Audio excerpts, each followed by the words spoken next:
What's good, everybody? It's your boy D Nice with I2G Radio, Las Vegas Raiders podcast. 25-24 loss by the Las Vegas Raiders. That was a tough loss. I've been a Raider fan for a long time. I can maybe remember a handful of games with a loss like that. But gonna trudge through this. Urge everyone to like, comment, and subscribe to I2G Radio on Spotify and Apple Podcasts. That's the letter I, the number 2, the letter G, radio. This will also be on the Viva Las Raiders podcast, which you can look up also on YouTube. So, both of these teams, interceptions. First and foremost, Geno Smith is the quintessential Dr. Jekyll, Mr. Hyde. Just completely flipped. The 2 home games, he's thrown 6 interceptions in 2 games. Was relatively clean in the game against the Patriots and even the game against the Commanders. So the 2 road games, no interceptions. This game he did throw 2 touchdowns, but 3 really bad interceptions that gave Chicago great field position on each of those. Enough blame to go around really with this team offensively. Wasn't too aggressive, I felt, towards the second half. Just a lot to unpack. I'm gonna go offensive side and defensive side of the ball on this here. So just give me just a brief second here just to pull up the stats, and then I think that's the best way to kind of describe or talk about this particular game. My apologies, everyone. I know dead air is not the best, but Geno Smith, 14 for 21, 117 yards, 2 touchdowns, 3 interceptions. The passes, he is forcing the ball. Especially the first 3 interception game against the Chargers, it was to Dante Thornton. He was pressing too much. This one, it was to Jacoby Myers, just really trying to fit it in tight windows.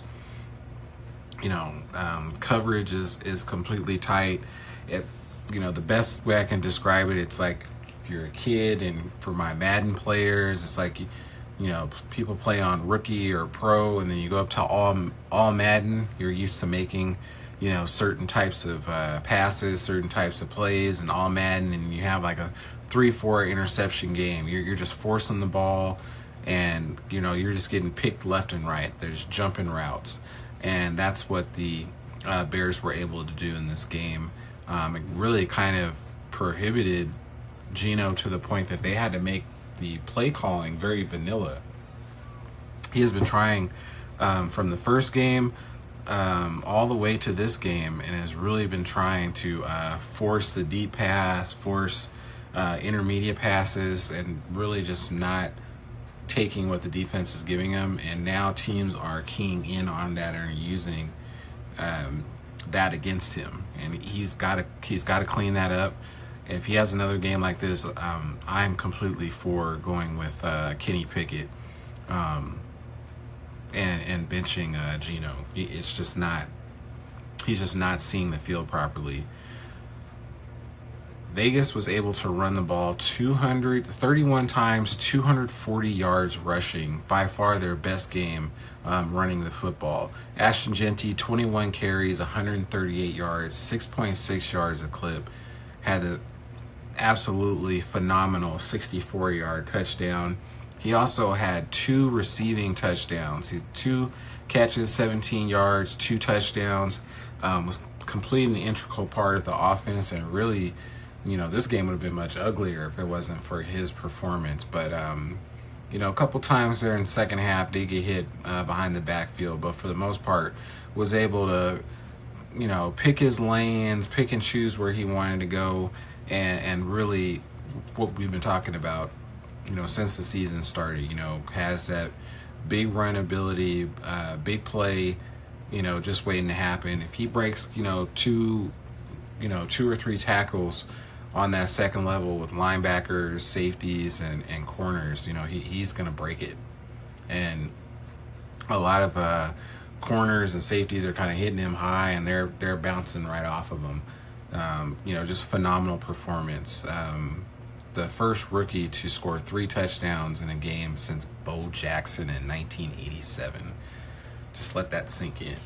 And whether you're remember Bo Jackson or not, if you don't, go to YouTube and watch highlights. I even wore my Bo Jackson jersey today.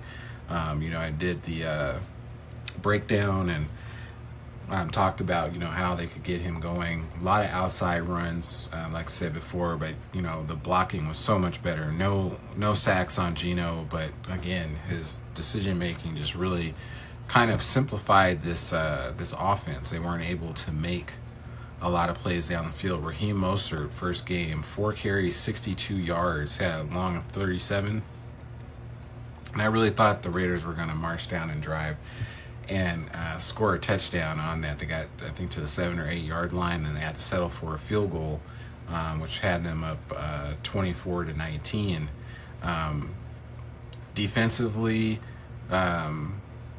second half, especially the fourth quarter, cover 3 defense by Pete Carroll and Patrick Graham was entirely too soft. The Bears were able to pretty much just march down the field, pick up short to intermediate yardage, get to like 2nd and 5, 3rd and 4, and we're able to run the ball more effectively in the second half, but a lot of that due to how the defense was playing.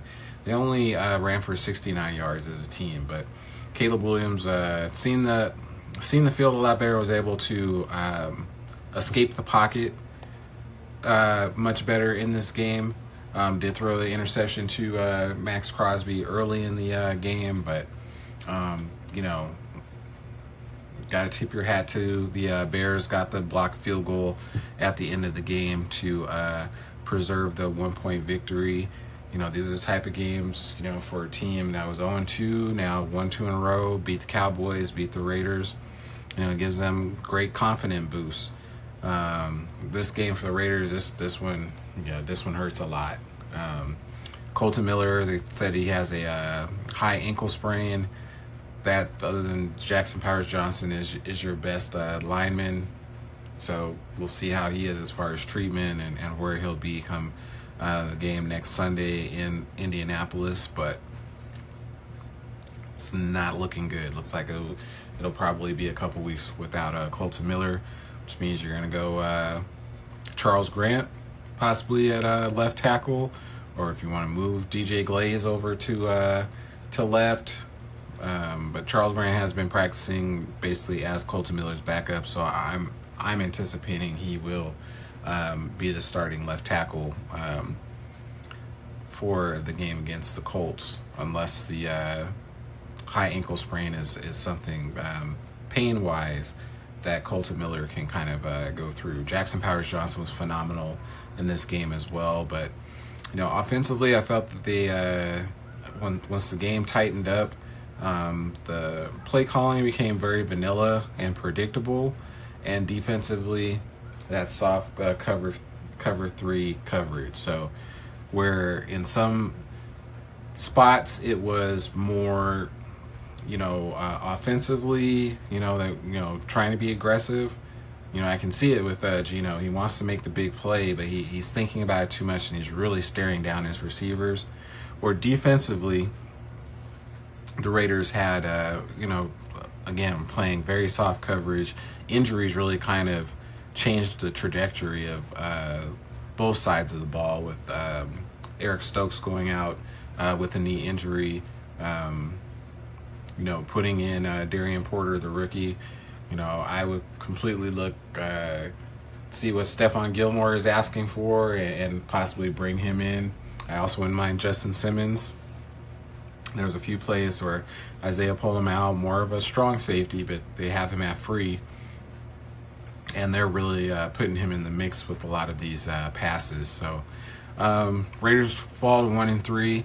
I will still be doing my same pregame preview show, post-game show next week as well. Everyone knows me. I'm a longtime Raider fan. This is not going to make me, quit watching the Raiders or not be a fan or anything like that. I feel you got to take the good with the bad, and the Raiders have got to figure this out. They've got to figure this out moving forward. It's going to be a extremely, extremely long season.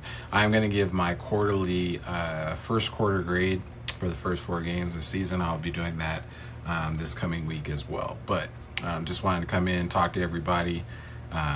Super excited about Ashton Jeanty moving forward. Hopefully the Raiders can continue to get him going in the run game. But another gut-wrenching loss for the Raiders, 25-24 to the Chicago Bears. Again, like, comment, and subscribe at I2G Radio, letter I, number 2, letter G Radio on Apple Podcasts and also on Spotify, and also the Viva Las Raiders podcast on YouTube. D Nice, I2G Radio, and Viva Las Raiders signing off. Peace.